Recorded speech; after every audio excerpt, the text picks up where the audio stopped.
नमस्कार मंडळी. घरकुल योजना आणि घरकुल योजनेमध्ये होणारे वारंवार बदल या संदर्भातील आजचा महत्त्वाचा व्हिडिओ असणार आहे.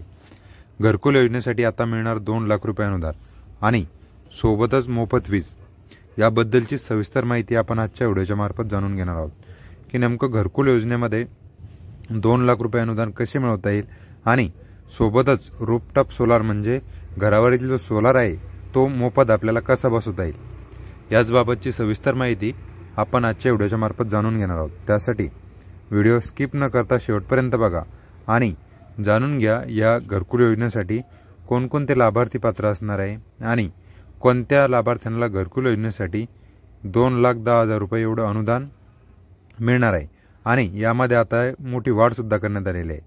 अर्थसंकल्पामध्ये आपले महाराष्ट्र राज्याचे अर्थमंत्री माननीय अजितदादा पवार यांनी मोठी घोषणा केलेली आहे. त्यांनी घोषणा करून असं सांगितलेलं आहे की ग्रामीण घरकुल योजनेसाठी अगोदर जे 1,10,000 रुपये एवढे अनुदान देण्यात येत होते त्यामध्ये 1 लाख रुपयांची वाढ 50,000 रुपये केंद्राकडून तसेच 50,000 रुपये राज्याकडून एवढी मोठी भरघोस वाढ आता करण्यात येणार असल्याबाबतची सविस्तर माहिती अजितदादा पवार यांनी दिलेली आहे. घरकुलासाठी आता 2,10,000 रुपयांची वाढीव मदत मिळणार असल्याबाबतची आनंदाची बातमी देतावेळेस त्यांनी अर्थसंकल्पामध्ये सांगितलं की घरकुल योजनेसाठी आता सर्वांसाठी घरे या योजनेच्या खाली आपण प्रत्येक जे महाराष्ट्र राज्यातील नागरिक आहे त्यांच्यासाठी सर्वांसाठी घरे उपलब्ध करून देणार असल्याबाबतची त्यांनी घोषणा केलेली आहे. आणि सोबतच नुसतं घरं उपलब्ध करून देणार नसून त्यामध्ये जे घरकुल अनुदानसाठी जे रक्कम मिळते त्यामध्ये सुद्धा त्यांनी एक महत्त्वाची आणि मोठी वाढ केलेली आहे. ज्यासाठी घरकुल योजना 2025 मध्ये लाभ घेण्यासाठी आपल्याकडे कोणकोणते कागदपत्र आवश्यक आहे ते सुद्धा आपण आजच्या व्हिडिओच्या मार्फत बघणार आहोत. तर घरकुल योजनेचा लाभ घेण्यासाठी आपल्याला सर्वप्रथम घरकुलाचा प्रस्ताव बनवायचा आहे, ज्यामध्ये आपल्याला आपले जे स्थानिक ग्रामपंचायत असते त्या ग्रामपंचायतचा आपल्याला ठराव घेणं गरजेचं आहे. ज्यानंतर आपल्याला ठराव घेतल्याच्या नंतर प्रस्तावावरती ग्रामसेवक, सरपंच आणि इतर अधिकाऱ्यांचे सही व शिक्के आपल्याला घ्यायचे आहे. ज्यानंतर ही फाईल आपल्याला पंचायत समिती येथे सादर करून त्या संदर्भातील आपल्याला सविस्तर माहिती तिथून जाणून घ्यायची आहे. तर सर्वांसाठी घरे ही टॅगलाईनच दिलेली आहे. अर्थसंकल्प विकासाचा निरंतर प्रगतीचा. सर्वांसाठी घरे हे उद्दिष्ट येत्या 5 वर्षात साध्य करण्यासाठी राज्याचे नवीन गृहनिर्माण धोरण लवकरच जाहीर करण्यात येणार असल्याची माहिती देवेंद्रजी फडणवीस यांनी दिलेली आहे.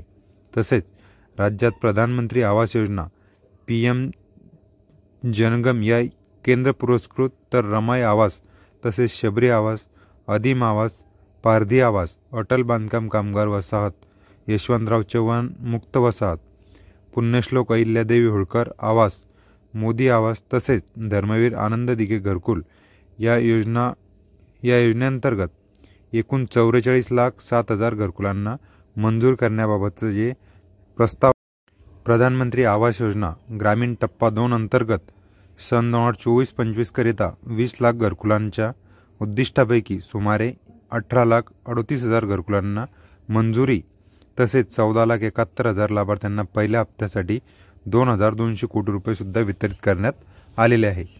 ही योजना राबवण्यात महाराष्ट्र देशात प्रथम क्रमांकावर आहे. त्यानंतर लोकप्रतिनिधी आणि लाभार्थीच्या मागणीला प्रतिसाद म्हणून राज्य शासनाकडून या योजनेच्या अनुदानात 50,000ची वाढ करण्यात येणार. तसेच या सर्व घरकुलांच्या छतावर सौर ऊर्जा संच मोफत बसवण्यात येणार असल्याची मोठी घोषणा मुख्यमंत्री देवेंद्रजी फडणवीस आणि आपल्या महाराष्ट्र राज्याचे दोन्ही उपमुख्यमंत्री, ज्यामध्ये अर्थमंत्री अजितदादा पवार तसेच उपमुख्यमंत्री माननीय एकनाथरावजी शिंदे यांनी ही घोषणा केलेली आहे आणि यामध्ये वाढसुद्धा करण्यात आलेली आहे. तसेच मुख्यमंत्री माझी लाडकी बहीण योजना निरंतर सुरूच राहणार यावर सुद्धा मुख्यमंत्री देवेंद्रजी फडणवीस तसेच एकनाथराव शिंदे आणि अर्थमंत्री अजितदादा पवार यांनी शिक्कामोर्तब केलेला आहे. मुख्यमंत्री माझी लाडकी बहीण योजनेअंतर्गत सुमारे 2,53,00,000 लाभार्थी महिलांना जुलै 2024 पासून आर्थिक लाभ महाराष्ट्र शासनाकडून 33,232 कोटी रुपये खर्च सुद्धा करण्यात आलेला आहे. सन 2025-26 मध्ये या योजनेकरता एकूण 36,000 कोटी रुपयांचं जे नियतव्य प्रस्तावित झालेलं आहे। त्यानंतर या योजनेतून मिळणाऱ्या अनुदानाचा उपयोग काही महिला गटांनी आर्थिक उपक्रमासाठी बीज भांडवल म्हणून केल्याने अशा गटांना आणखी प्रोत्साहन देण्यासाठीची विशेष योजना हाती घेण्याचे सुद्धा कार्य अर्थसंकल्पामध्ये होणार असल्याचं घोषणा मुख्यमंत्री देवेंद्रजी फडणवीस तसेच अजितदादा पवार आणि एकनाथराव शिंदे यांनी केलेलं आहे। त्यानंतर सर्वांसाठी घरे हे उद्दिष्ट येत्या 5 वर्षात साध्य करण्यासाठी राज्याचे नवीन गृहनिर्माण धोरण लवकरच जाहीर करण्यात येणार आहे। ग्रामीण घरकुलांसाठी 15,000 कोटी तर शहरी आवास घरकुलांसाठी 8,100 कोटी रुपयांचा जो निधी आहे तो उपलब्ध करून देण्यात येणार असल्याची घोषणा यावेळी बोलतावेळेस त्यांनी केलेली आहे। म्हणजेच आता महाराष्ट्र खरंच प्रगतीपथावर जाईल आणि सर्वांसाठी घरे उपलब्ध होईल यावरती सुद्धा त्यांनी बोलतावेळेस शिक्कामोर्तब केलेला आहे। आणि ही घोषणा विधान परिषदेमध्ये मुंबई येथे मुख्यमंत्री देवेंद्रजी फडणवीस यांनी केलेली आहे। आणि आता कोणीही घरापासून वंचित राहणार नाही यावर सुद्धा त्यांनी शिक्कामोर्तब करून यासाठी घरकुलासाठी वाढीव निधी आणि भरभरून निधी उपलब्ध करून दिला असल्याबाबतचं स्पष्टीकरण त्यांनी बोलतावेळेस दिलेलं आहे। तसेच यानंतर जर आपल्याला बघायचं झाल्यास अर्थसंकल्पामध्ये थेट लाभार्थी हस्तांतरण डीबीटी सर्व वैयक्तिक लाभार्थी योजनांची अंमलबजावणी गतिमान आणि कार्यक्षम आणि पारदर्शक करण्यासाठी डीबीटी पद्धत राबवण्यात येत आहे। दिनांक 1 एप्रिल 2025 पासून अशा वैयक्तिक लाभार्थी योजनांचा लाभ केवळ डीबीटीद्वारे देण्यात येईल हे सुद्धा त्यांनी बोलतावेळेस सांगितलेलं आहे। आणि शेतकऱ्यांसाठी जर बघायचं झाल्यास नानाजी देशमुख कृषी संजीवनी